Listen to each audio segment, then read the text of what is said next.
Lady Charmaine, and my guest today is an author who can help you become a reality TV star.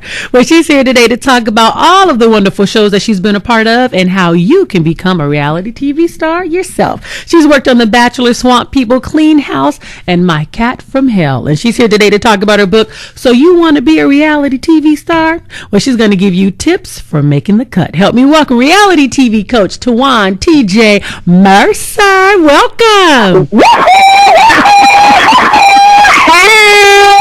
You know, you are in an industry that now so many people want to break into because everybody got that reality TV bite, literally. And so you have been in this industry for quite some time. And so I want to know, TJ, what drew you to reality TV in the first place? Well, it wasn't what drew me. It was okay. I forgot. We should probably warn them that, okay, I'm just real. So, well, I actually was working for Disney. I was in the publicity and DVD department for Disney, working on their, I had done Shrek, even though that's not Disney, but I had done Shrek for DreamWorks. I had done Chronicles of Narnia, Cinderella, Cars, The Incredibles, and the DVD budgets took a hit. So because of pirating. So all you guys who are watching, shows illegally, you cost me a job. But, yeah, pirating made DVD budgets just go way low. And so I kind of got phased out of that genre of television and walked right into reality TV, where I spent, the last 9 years of my career before I retired in March of this year. Really? So, well, thank God for reality TV. And that's one of the reasons why when I would see people selling DVDs and CDs, that's the one reason why I always say, because it will cost someone their job. You selling it for $5, but I will not purchase it. I do not care. And even if somebody tell me they have a movie, I won't watch it because just. But in all fairness, also Netflix too, because when Netflix started, offering streaming through the internet, then no one was really watching the bonus materials of the DVD, and that's what I worked on. Those were the ones I edited. So all the behind the scenes, featurettes and things like that. So it was a combination of the pirating plus Netflix hit, and just changed the game. Wow, isn't that amazing? And so now here you are. You've worked on some great shows. Tell the people some of the shows that you worked on. I know I named a few. What other shows have you worked on? Oh gosh, okay. Let's see. I started out on The Bachelor. I think you said that, but I've done R&B Divas, LA Hair, Swamp People, My Cat from Hell, Bar Rescue for Spike TV. I think I've actually forgotten more shows than I've actually edited, because it's just I'm one of the very few people who can say that I worked in every genre of reality TV. And when I retired in March at the age of 42, so I'm cute and young. But when I retired having been one of only about 7 black female reality TV editors in Hollywood. Wow. So you're the person that's really telling the story behind the scenes, because it's all about that editing as well. It's all about the editing, about the editing. Yes. So pretty much, yeah. I like to explain it when people ask me, T, is reality TV real? I like to explain it that, we shoot hours upon hours and upon hours of footage. So imagine a show like R&B Divas or even the Housewives. Housewives shoot about 10 to 12 hours a day for 6 days. So that's 60 hours a week. Now multiply that times 3 cameras per scene. So you're looking at 180 hours. Well, one episode is only 42 minutes, 45 minutes, depending on the show. So there has to be someone that is going to pare all of that down, make it make sense, and make it engaging so that you stay tuned for that whole 42, 45 minutes, depending on which network it's on. Okay, so we're going to get into all the good stuff that everybody want to hear, but I want to know, why is reality TV such big business right now? Because it's cheap to make. When you compare a what is called an episodic or a scripted show, and those are like the CSIs, the Law and Orders, even the sitcoms, those shows have huge budgets where even one person of the cast can be making $1 million per episode. That's just salary for one person. Whereas a reality show episode, you know, on the high end can be done at $500,000 to $700,000 per episode, and that's the whole shebang. That's not just one salary. So for networks, it's just cheaper to make, and they just keep their eye on the pulse of what people are watching. And so when a show is a hit, you can best believe that there are going to be different kind of spin-offs. Each network is going to try to find its own. So that's why, you know, Fox has a version of its own kind of cooking show. NBC will have its own kind of version because they are also, networks are very formulaic. When they find something that works, they all try to duplicate it and put their own spin on it. And, you know, and that right there is so true. Even dealing with talk shows, you get a talk show with 5 people around the table. Now everybody and their mama got a talk show with everybody around the table. If it's working. Exactly. You know, they always are trying to find what's the spin that they can put on it that makes it work. Right. And so right now, so many people now, they're listening, they're tuning in because they feel that they have what it takes to become a reality TV star. So what tips can you give individuals on making the cut? You know, I'm going to give them my three of my top ones that I feel like are really will set the foundation. However, if they go to ISeeMeOnTV.com, they can find out more there, and you can also get the book So You Want to Be on a Reality Show, Insider Tips to Make the Cut. And that's packed with like over 100. I think I counted over 100, and it breaks down the whole process from beginning to end. But the first tip is know the stakes of your story. And what I mean by that is if you're going after a show like Extreme Makeover or even a household makeover show, you have to be able to make an engaging story as to what will happen to your life if this makeover doesn't take place. If you're trying to have a show make over your living room, what is the backstory that if your living room does not get made over, how does that really affect your life?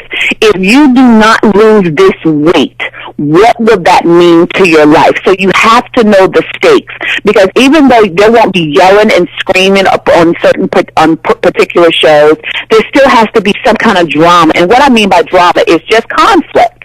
Conflict is if you don't lose this weight, you could die. So know the stakes of your story. The second one is show us your story, don't tell us your story. Meaning, do not just sit at your webcam and just talk to the camera. We need you to grab your cell phone. I'm partial to my Samsung Galaxy Note. That phone is a beast, records in HD. And show us, take us into your life. Show us your hobbies. Get us outside. But we casting directors have no interest in just seeing your face, just sitting at a webcam. So get out, show us your story, don't tell us your story. And finally, knock it out the park, baby. And what I mean by that, from the first frame that comes up on screen for a casting director, your personality has to pop. And here's the thing. Here's the secret sauce. Casting directors go from show to show to show. So I had a private client who she auditioned for The Biggest Loser, didn't hear anything from them for a whole year. All of a sudden, out the blue, she gets a call from Extreme Makeover. How did she get that call? She had never submitted to them. She had never applied. She got the call because the casting director from The Biggest Loser remembered her audition tape for Extreme Makeover, and she's now casting Extreme Makeover. So because my client made an impact, and even though she wasn't a good fit for that season of The Biggest Loser, she was outstanding and for consideration of Extreme Makeover, and got all the way to the final round, and then didn't make the cut. But the thing is, she walked away knowing she had an impression on the casting director. And then that casting director has since called her and asked her to appear on other shows. That is awesome. So once a person makes the cut, now they're on a particular show, what can they expect? I would want them to expect exposure. And when I teach my authors, my experts, my entrepreneurs, my consultants, the right reality show can explode your brand. And you have to be in position to leverage it. So most reality shows, you have a time frame between when you've actually shot the show and when it's airing. So you have time to go ahead and have your back-end systems in place so that you can leverage that. You have time to build your social media platforms to get the word out so that you can get people to your email list to then let them know what else you do. And so, for instance, one of the gentlemen that I interviewed for the book So You Want to Be on a Reality Show, he actually told me that his profits, his revenue increased 30% just because he appeared. He didn't even win. He appeared on the extreme obstacle course show on ABC called Wipeout. He made it to like the semifinal rounds, and just because of that golden 3 words, as seen on. If you know what you're doing, you can definitely leverage that. That is awesome. Okay, give me another tip. Now, there's so many people who feel they have a reality show, right? You know, I could be the next star. You just mentioned that they need to be able to have a backstory. Now, should that backstory be so compelling to people and to that producer to where what they're looking for is for people to watch the show? Is that what they're looking for? They're looking for that. I mean, you have to think that, you know, if a reality show is 8 to 10 episodes, you have to be able to carry that. And not just you, but the people around you. We have to be interested in you. There has to be something that we're either curious about or we can relate to. So, for instance, in the hit Kardashians, why are some people so into that show? Because they're curious about how the lifestyle of the rich and famous are. True. And there's all these interesting characters around all the Kardashians. That's why we watch the show.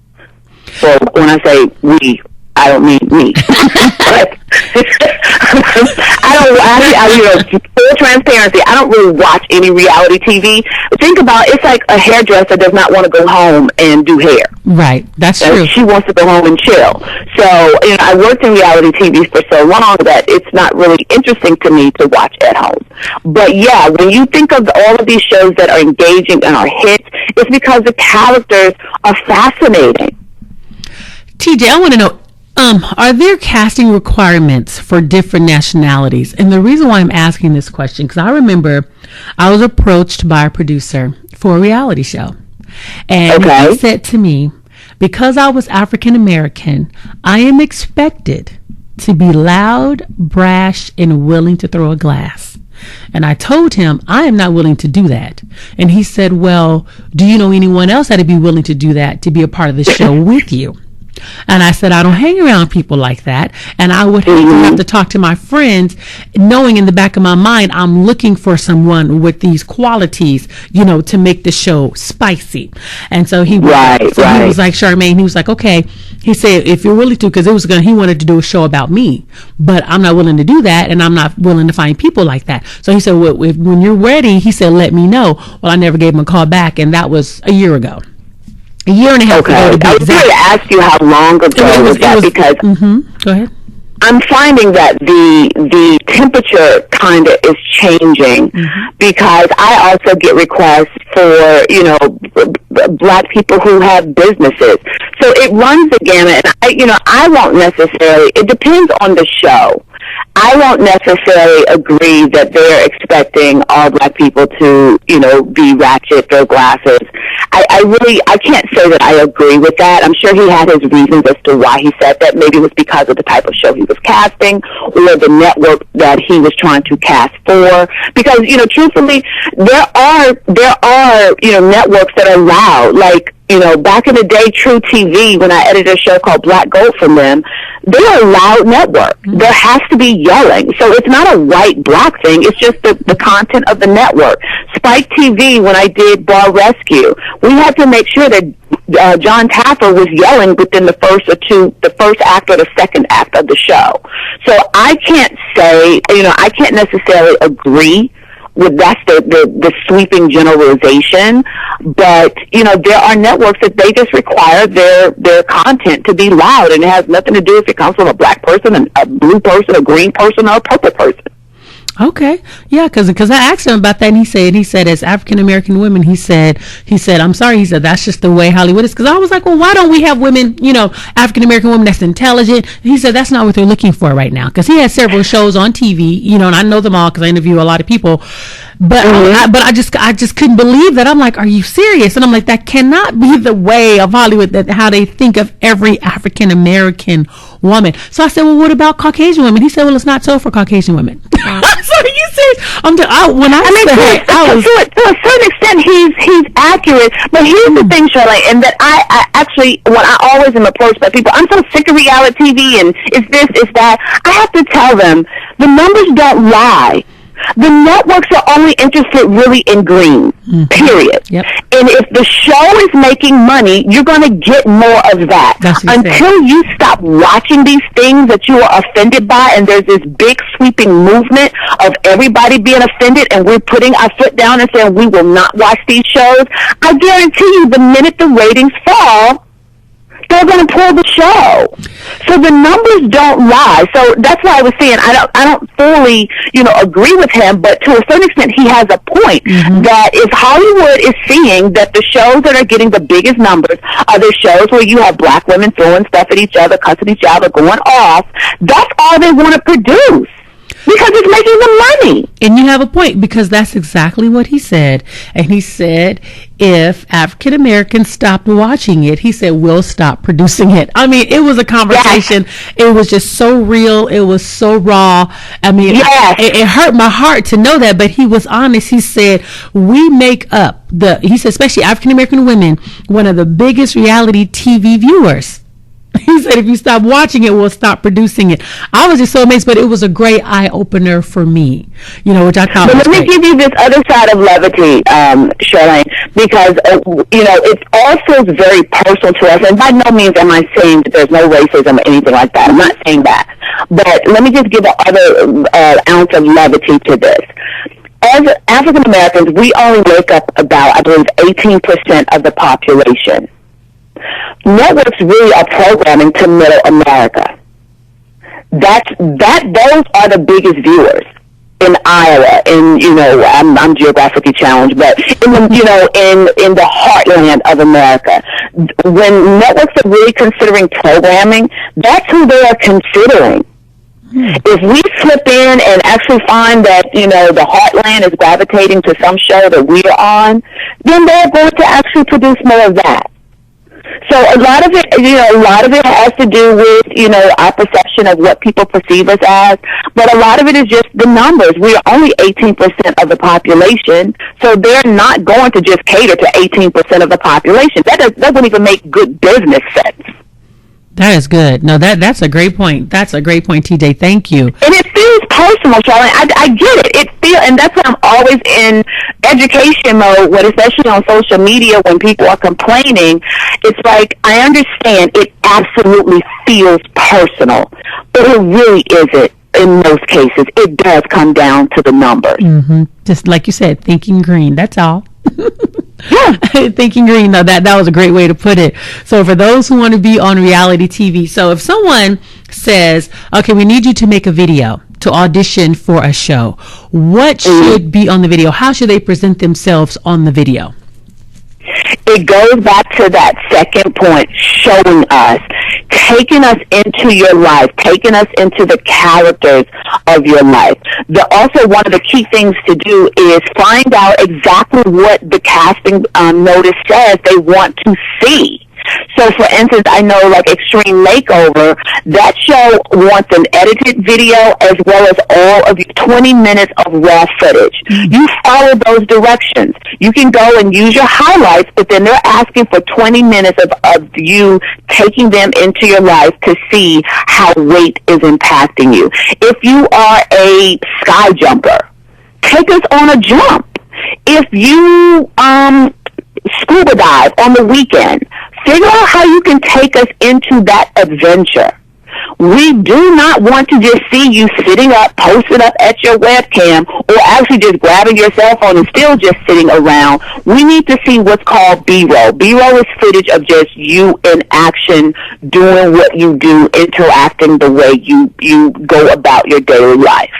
See, that is really good. And I don't think a lot of people really got that, but that is what we want to see, your daily life. And so that's what you'll be showing to How many shows do you watch where people just sit at the camera talking? Mm-hmm. That's a great point, because I think a lot of people don't realize that. A lot of people will sit in front of a camera and just talk, but just like we would watch your life on TV, the producer wants to see that in your audition tape. So thank you for that tip. Exactly. Awesome. Yep. So what else would you like to share with the audience? What else do you feel they need to know before we go? Well, you know what? I actually am always asked the question, TJ, people say I should have my own reality show, or TJ, I have a reality show idea.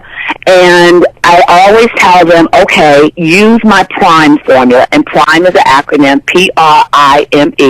And once again, this is one of these yummy nuggets that I posted on my website at ICMeOnTV.com, so you can go get the full printout of this. But you have to make sure that your reality show idea has these elements. And in fact, Charmaine, I'm actually going to be teaching a virtual masterclass on September 8th of this. So you definitely want to go to ICMeOnTV.com to get the list, because then that will put you in the pipeline to be notified about the virtual masterclass on September 8th. But the PRIME formula is your show must be profitable, meaning a reality show does not see a profit until about 3 seasons in.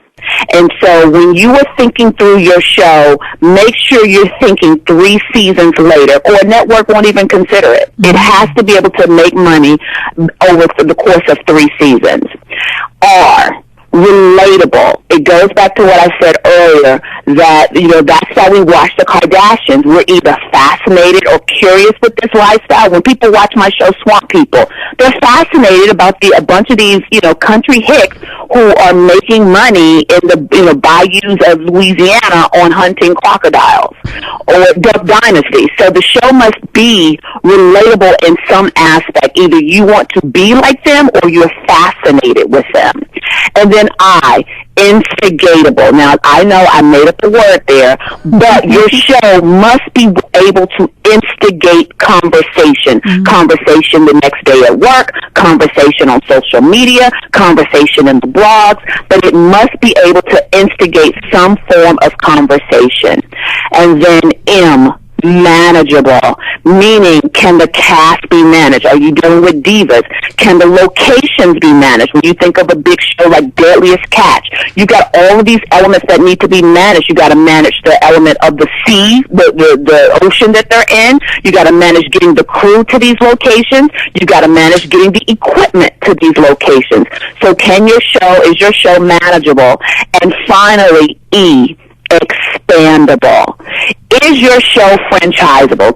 Are there franchises in it? So which is why you have Housewives of Atlanta, Housewives of New York, Housewives of Orange County, Housewives of Beverly Hills, Housewives of Timbuktu, Housewives of Alaska. You got all of these levels of franchise. And then when you think of a show like The Biggest Loser, The Biggest Loser has all these different iterations of it. It has The Biggest Loser Twin Edition, The Biggest Loser Mom and Daughter, father and son. So when you think of your show, can it be franchised and even perhaps go to another country and the formula reproduced? So the first steps I always tell people is go to my website, ICMeOnTV.com, and download the elements that every reality show needs to be a hit, because it walks it right through. And until you can answer those questions, there's no sense of hiring a person like me to help you, because you need to really be able to answer those thoroughly. All of those was great tips. And one of the tips when you were talking about, my girlfriend called it water cooler talk, as she worked for a network. Yep. Is it creating water cooler talk the next day? And I said, yep, that is a great tip, because you want everybody talking about it. Like my assistant, she would right. Is it trending? Does it have a hashtag? You know what I'm saying? Yes. People want to talk about it. People want to give their opinions about it. Wonderful. Well, TJ, I want to thank you so much. And I love the name of your website, I See Me on TV. Well, who doesn't see themselves on TV? Love it. So everyone should be able to remember that. Tell people where they can go and get the book. they can actually just go to my website. You can get everything you need about TJ. You can get the reality show part of what I do. You can get about my Media Mavericks Academy, where I teach authors, experts, coaches how to get themselves booked on TV without a publicist and without being a celebrity. So everything, the book, everything, you can get at iseemeontv.com. That is awesome. I want to thank you so much for sharing your information, which I believe is going to help so many people, and it already has. So thank you so much for sharing. Thanks for letting me come play. You're welcome.